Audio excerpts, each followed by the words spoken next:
found a piece of heaven way out here.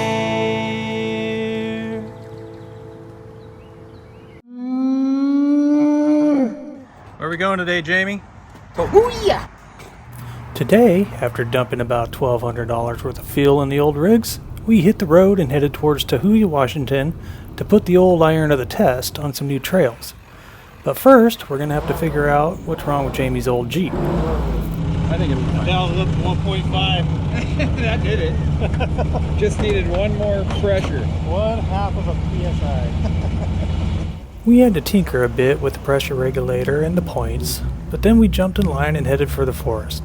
And of course our rigs consist of the good old 1979 Toyota Landcruiser FJ40, and trailing behind is the tried and true 1948 Willys CJ2A.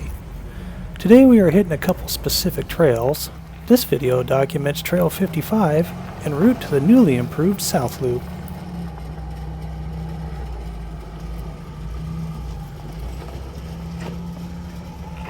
Trail 55 consists of a lot of pits and short scattered rock gardens.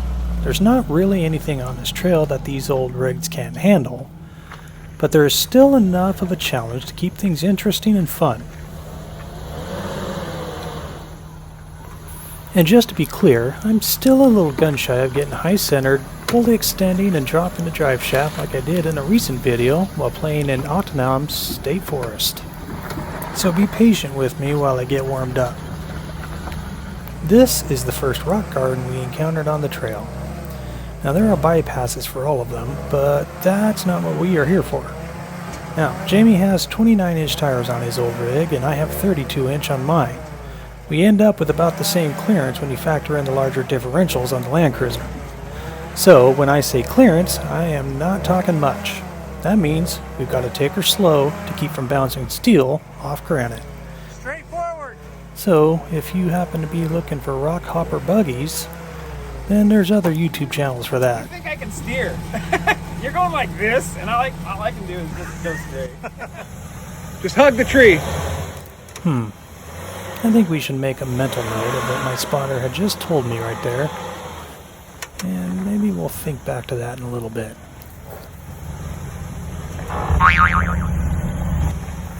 Yes, I bumped it. However, it didn't do any damage, so no harm, no foul.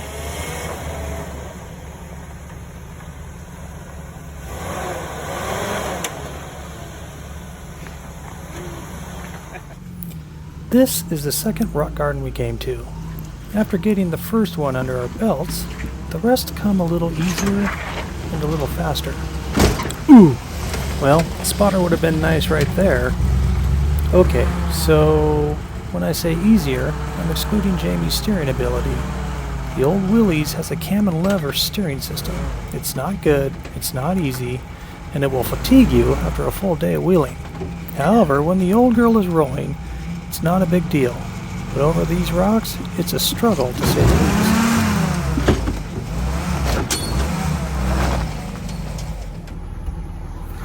This is the last rock garden we hit on Trail 55. It probably had the largest boulders of all of them, but the shape of the boulders made it fairly simple to clear. After this obstacle, the trail opens up quite a bit, and it's just a short jaunt with some puddles, whoops, and a couple small log crossings before we reach the entrance to the bypass road that takes us towards the South Loop. Always count on Jamie. I definitely need somebody in the passenger seat to run these windshield wipers. Check this out, delay.